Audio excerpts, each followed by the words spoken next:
ಪಂಡಿತನಿಗೆ ಒಂದು ಹಸು ಇತ್ತು. ಆ ದಿನ ಗ್ರಾಮದಲ್ಲಿ ದೇವರ ಪಲ್ಲಕ್ಕಿ ಹೊರಡುವುದರಿಂದ ಕೆಲಸ ಇತ್ತು. ಅದಕ್ಕಾಗಿ ಪಂಡಿತನು ಬೆಳಿಗ್ಗೆ ಹಸುವಿನ ಹಾಲು ಹೀರಿ ಹಸುವನ್ನು ಬೇಡದಲ್ಲಿ ಬಿಟ್ಟು ಬಂದನು. ಹಸು ಹೋಗಿ ಯಾರೋ ಕೃಷಿ ಹೊಲದಲ್ಲಿ ನೆಲಕಡಲೆ ತಿನ್ನಲು ಶುರುವಾಯಿತು. ಇತ್ತ ಪಲ್ಲಕ್ಕಿ ಗ್ರಾಮದಿಂದ ಹೊರಡಿಸಲಾಯಿತು. ಸಂಜೆ ಆಯಿತು, ಆದರೆ ಹಸು ಮರಳಿ ಬರಲಿಲ್ಲ. ಬೆಳಿಗ್ಗೆ ಪಂಡಿತನು ಇನ್ನೊಂದು ಗ್ರಾಮದ ದೇವಾಲಯಕ್ಕೆ ಪೂಜೆ ಮಾಡಲು ಹೊರಟನು.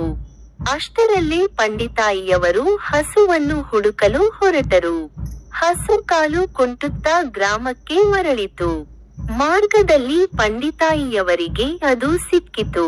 ಹಸು ಅನಾರೋಗ್ಯವನ್ನು ನೋಡಿ ಅವರು ಕಾಣಿಸಿಕೊಂಡರು. ನಂತರ ನಿಧಾನವಾಗಿ ಹಸುವನ್ನು ಮನೆಗೆ ಕರೆದುಕೊಂಡು ಬಂದರು.